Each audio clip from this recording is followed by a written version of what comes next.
Stage 1. Background noise. At first, your crime barely matters. A convenience store robbery in a rural county creates paperwork, not panic. Grainy security footage captures your outline, a blurry figure in dark clothing, moving through harsh fluorescent light. Investigators treat it like another minor case, buried inside an already overcrowded system. The detective assigned to your file is a tired man. He reviews it on a Tuesday afternoon between 2 burglaries, an overdose report, and a domestic dispute that took 3 hours to process. He squints at the footage, fills out the required forms, uploads your image to the regional database, sends the report to 3 nearby departments, and moves on to the next folder on his desk. Nobody is losing sleep over you. Nobody is obsessed with finding you. That silence feels like safety, and that illusion gives you confidence you haven't earned. You keep your normal routine almost completely intact. You return to work the next morning like nothing happened. You smile at coworkers. You complain about traffic. You eat lunch at the same diner you always eat at, sitting in the same corner booth, ordering the same thing. The stolen cash sits hidden inside sealed containers beneath the floorboards of an abandoned shed on the edge of town. You haven't touched a single bill. You tell yourself you're being smart, disciplined, patient, and in those early weeks, maybe you are. The local newspaper runs a small story, 3 paragraphs, no photo, no description worth worrying about. Within a week, it disappears beneath coverage of a school board election and a story about a missing dog that was eventually found safe. Weeks become months. The investigation idles. The detective moves on to cases with stronger leads. The security footage gets filed away, referenced occasionally, but never urgently pursued. You begin sleeping better. You stop checking the local news every morning. You stop tensing up every time you see a police cruiser on the highway. You begin believing you escaped completely. And that belief, that quiet, growing certainty, is the most dangerous thing that has ever happened to you. Stage 2. Escalation. Then you strike again, and then again. Different locations. A gas station 2 counties over. A small pharmacy on the edge of a town you've never visited before. A convenience store off a highway interchange where the cameras are older and the staff is younger and more easily frightened. Same method every time, same posture, same timing, same exit strategy. You tell yourself each job is clean, isolated, unconnected to the others, but investigators don't see separate incidents. They see a pattern. A regional analyst reviewing quarterly crime reports begins noticing the similarities, not just the method, but the timing of the crimes, the specific types of locations targeted, the way the suspect moves through a space, the exit routes chosen. Details that feel meaningless on their own begin forming a shape when placed side by side. A meeting happens, then another. A quiet task force begins assembling. Not announced publicly, not covered by local media. Just a handful of experienced investigators from several jurisdictions starting to share information in a shared digital folder. Your image begins circulating further than you realize. It appears in online forums where amateur internet detectives spend their evenings picking apart grainy stills and convinced they've identified the culprit. They're usually wrong. They post photos of innocent people with confidence and no consequences. Most accusations are nonsense. Still, the attention grows. Meanwhile, you begin scouting your next target. You drive slowly past the location 3 different times on 3 different days. You sit in a parking lot across the street eating fast food and watching the rhythm of the place, when the staff changes, when deliveries arrive, when foot traffic slows. What you don't notice is that your phone is active the entire time. A rideshare app you downloaded months ago and never deleted is running silently in the background, logging your location data to remote servers with clockwork precision. You never think about it. Analysts eventually will. Digital records begin painting a timeline. Your phone traveled to locations near 2 of the crime scenes in the hours before the incidents. Location history, overlapping with surveillance footage, overlap. Individually, each piece of evidence means almost nothing. A phone near a gas station proves nothing, but together, layered on top of each other, mapped across time, they begin drawing the outline of a person. Your outline. You feel invisible. You have never been less invisible in your life. Stage 3. National attention. The next robbery spirals completely out of control. It starts the same way every other job started. You walk in calm, you move quickly, you know exactly what you want and how long it should take. But something is different tonight. A customer near the back of the store doesn't freeze when he should. He moves toward you instead of away. Panic spreads through the room like a physical force. Voices overlap. Someone knocks over a display. The situation becomes loud and chaotic in seconds. A firearm is discharged. The sound inside that small space is enormous. Someone collapses to the floor, bleeding. You run. But the world you're running into is fundamentally different from the one you entered 45 seconds ago. The investigation transforms overnight. What was once a regional task force becomes a full federal case. Experienced agents who specialize in violent crime series take over the lead. Behavioral analysts begin examining every detail of your crimes with a precision that feels almost personal. Your preferred routes, your timing patterns, the specific decisions you make under pressure, the way your behavior changes between your earliest crimes and your most recent ones. The media gets involved in a way it never has before. Reporters study the surveillance footage frame by frame. They coin a dramatic nickname for you, something that sounds threatening and strange and easy to repeat. Within days, that nickname is everywhere. Morning news programs say it. True crime podcasters dedicate full episodes to your case. Comment sections across social media fill up with theories, speculation, and amateur analysis. Fear creates attention. Attention generates tips. Most tips are useless. Thousands of them pour into the hotline. Wrong names, grudge calls, confused elderly people who saw something suspicious in 1987. Investigators work through them systematically, dismissing the obvious dead ends, flagging the ones worth checking. One tip finally matters. A former roommate, someone you lived with briefly 3 years ago during a stretch when money was tight, watches a news segment. He watches the surveillance clip they keep playing. He doesn't see a stranger. He sees something familiar in the posture, in the way the figure stands slightly tilted to the left, in the nervous pacing visible in the parking lot footage, captured just before the entrance. Left-handed, nervous before committing, paces before acting. He calls the tip line. He doesn't want to. He second-guesses himself for 2 days, but eventually he calls. The agent who answers asks 17 follow-up questions. By the end of the conversation, investigators finally have a real name attached to a face. Everything changes. Stage 4, collapse. Once they know your name, your entire old life becomes a map drawn specifically to find you. Agents move quickly and quietly. They don't announce the development publicly. They spend 72 hours gathering everything they can before you have any idea the walls are closing in. Financial records are frozen and examined. Bank statements going back 4 years are pulled and analyzed. Every withdrawal, every unusual deposit, every gap in income is documented and questioned. Digital accounts are placed under surveillance. Email activity is monitored. Social media profiles are archived. Online search histories connected to your devices are legally obtained and reviewed. Investigators begin making contact with people from your past. Former classmates who haven't thought about you in years suddenly find themselves sitting across from federal agents, answering questions about who you were, what you were like, whether there were warning signs nobody paid attention to. Coworkers are interviewed, neighbors are interviewed, an ex-partner is interviewed for 3 hours and asked questions that feel invasive and strange and necessary.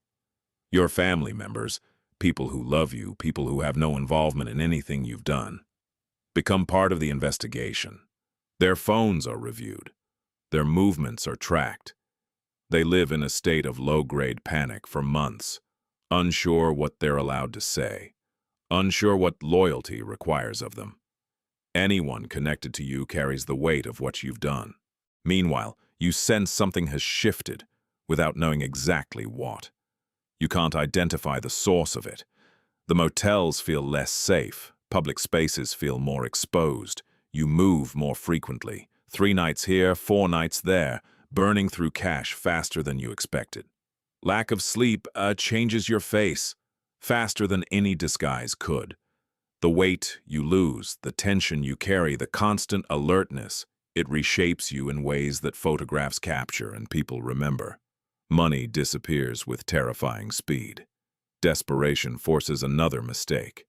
You choose a target you believe is safe, an isolated farming town far from major cities, far from the jurisdictions actively hunting you. You assume the local law enforcement will be minimal, underfunded, slow to respond, easy to outrun. For a few minutes, everything appears to work. You move through the store with practiced efficiency. The cashier complies. You exit within 90 seconds.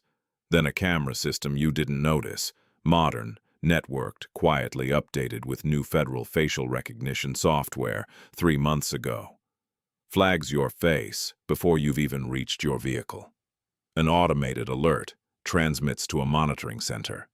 The alert is forwarded to the task force within seconds.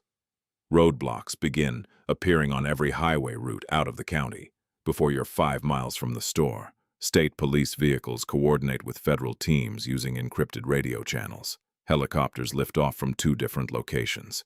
You see the roadblock ahead and understand instantly. You abandon your vehicle on the shoulder of a county road and disappear into the tree line before anyone can close the distance. The wilderness swallows you, but it does not protect you. Stage 5. The hunt. Winter. In the wilderness is not neutral. It takes sides. The cold enters through every gap in your clothing within the first hour. It settles into your joints and doesn't leave. You move to generate heat, but movement burns calories you don't have. The food you carried runs out in 3 days. Sleep becomes dangerous. You close your eyes for what feels like minutes and wake up rigid with cold, unsure how long you've been still. You survive by moving at night and hiding near abandoned structures during the gray frozen daylight. A collapsing barn, a hunting shelter, half buried in snow, an equipment shed with a broken door that you wedge shut from the inside. You steal when you can. A bag of dry food from an unlocked cabin, a blanket from an outdoor storage box, boots left on a covered porch that almost fit your feet. Every decision feels like survival mathematics. But every fire you build leaves charcoal in the snow. Every structure you break into leaves prints in the frozen mud. Every container you open leaves trace evidence that trained eyes are specifically looking for. Ground tracking teams move through the terrain in patient, systematic grids. They aren't rushing. They know the wilderness is doing half their work for them. Infrared cameras mounted on helicopters sweep back and forth across the frozen landscape, searching for the heat signature of a living body moving through cold trees. You see the helicopter lights occasionally and freeze against tree trunks, pressing yourself into the dark. Some nights it works. Exhaustion eventually defeats caution, in the way it always does. In the way that has ended more fugitive stories than any investigative breakthrough. You find a small cabin set beside a frozen creek, set back from a dirt road behind a stand of bare trees. It looks empty.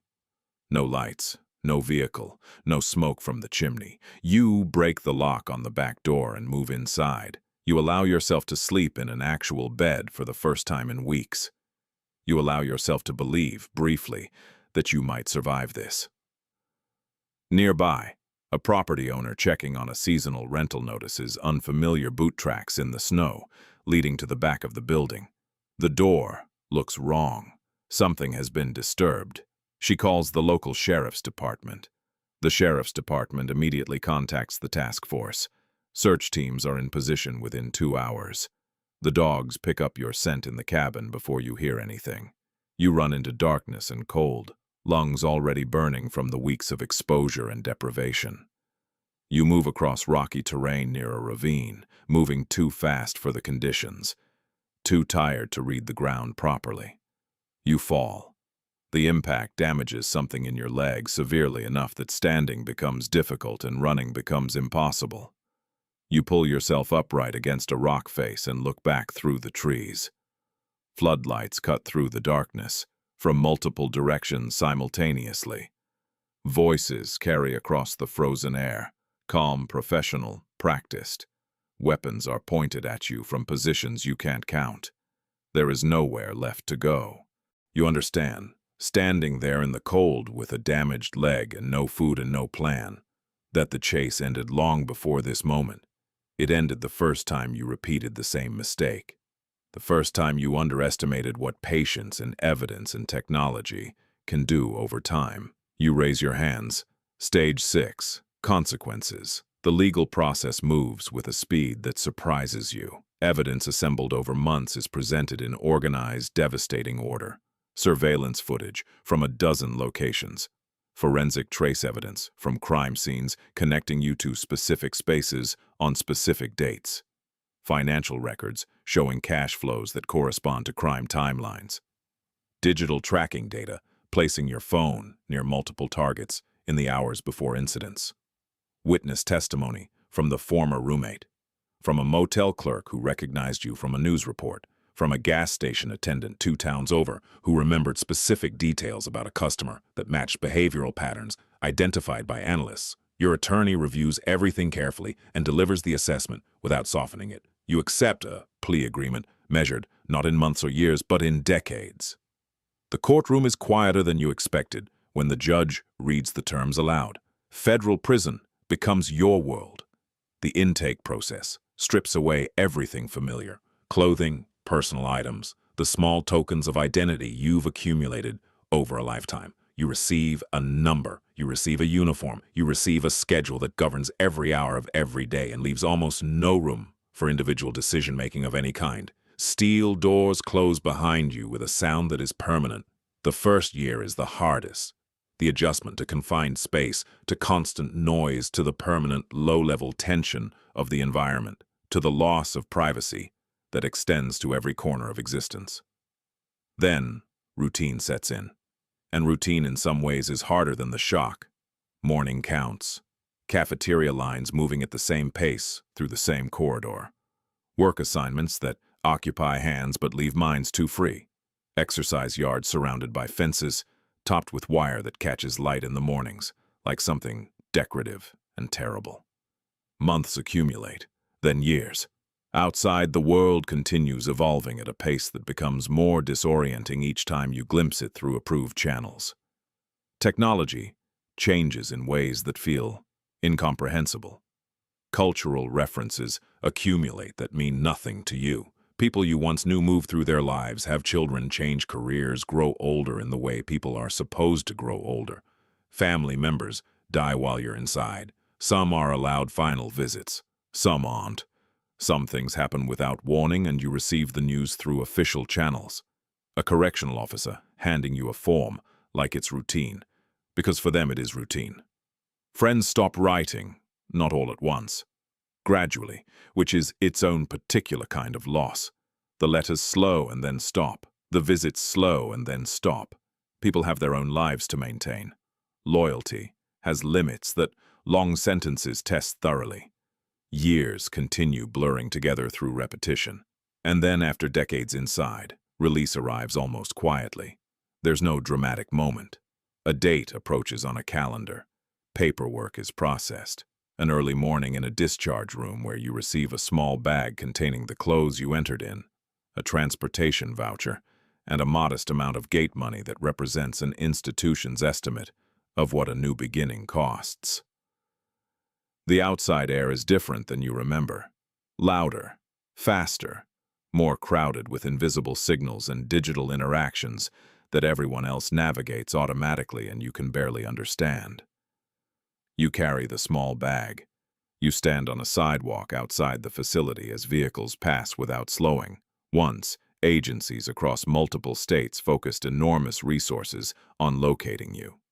Federal teams coordinated across jurisdictions. Helicopters flew low over frozen wilderness. Dogs worked in the dark. Technology deployed specifically to find one person moving through the world. Now people walk past you on that sidewalk without a single glance. You are invisible again, but it is a different kind of invisible. Not the dangerous, thrilling invisibility you once mistook for safety. Just ordinary invisibility. The kind that belongs to everyone who has nothing left to lose and nothing impressive to show for the years that passed. You look at the transportation voucher in your hand, and somewhere else, in another town, in another county, in another moment that feels private and hidden and like the beginning of something clever, another desperate person is standing at the edge of the same decision. They are convinced their ending will be different. They are certain they've thought of everything. They believe the mistakes that caught everyone else are mistakes they're too careful to make. The world is patient. It has heard that before.